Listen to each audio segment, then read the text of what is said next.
This video shows the aftermath of a basement fire deliberately set by tenants who had stopped paying rent.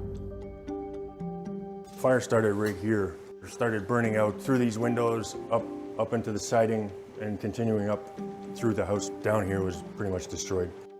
Kevin Costain says it took more than a year to repair the damage to his property in Oshawa, Ontario.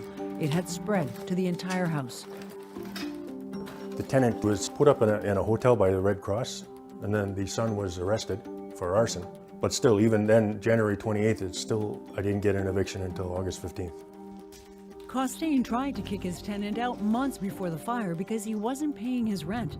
It took 16 months to get an eviction order. By then, his tenant owed $26,000 in rent and had destroyed his house.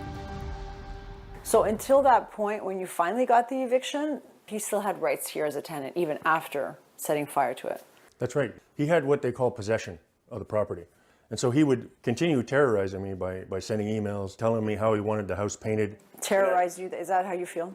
Yeah, absolutely. The fire was shooting out almost like a torch out. Costain's case is extreme, but he's not the only small landlord calling out bad tenants and the system that allows them to get away with it. There's a lot of tension now between landlords and tenants. The system shouldn't put people in desperate situations. And, like many others, he's fighting for change.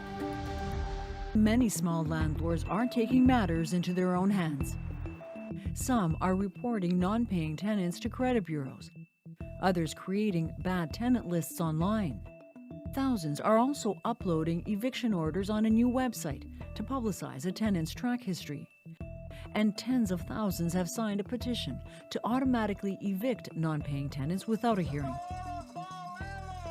Driving it all, an increasingly public call to reform Ontario's judicial housing system. One that many small landlords say is breaking them financially and making the housing crisis even worse. Costain just moved into his investment property rather than rent it out again. So how many calls do you think you got this week, Booba, on the phone line? He also connected with a growing advocacy group called Small Ownership Landlords of Ontario, or SOLO. Basically they need support. We try to listen to them, make them understand they're not alone, and they can get some peer support. SOLO says they hear from up to 30 landlords a month who are no longer renting their units long term.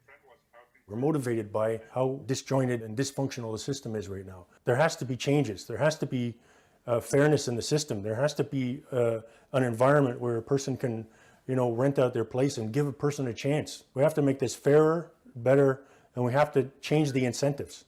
There's too much incentive to do bad things right now. That lack of faith recently drew landlords like Costain from across the province to a church basement in Peterborough. We're at about 37,000 signatures, so it resonated. Among them, Christopher Seepy, who started the petition to evict non-paying tenants without a hearing. This was a near 2-year battle. Wei Ting Bolu was also there. She created the website where eviction orders can be uploaded. She did it after her own tenants stopped paying rent.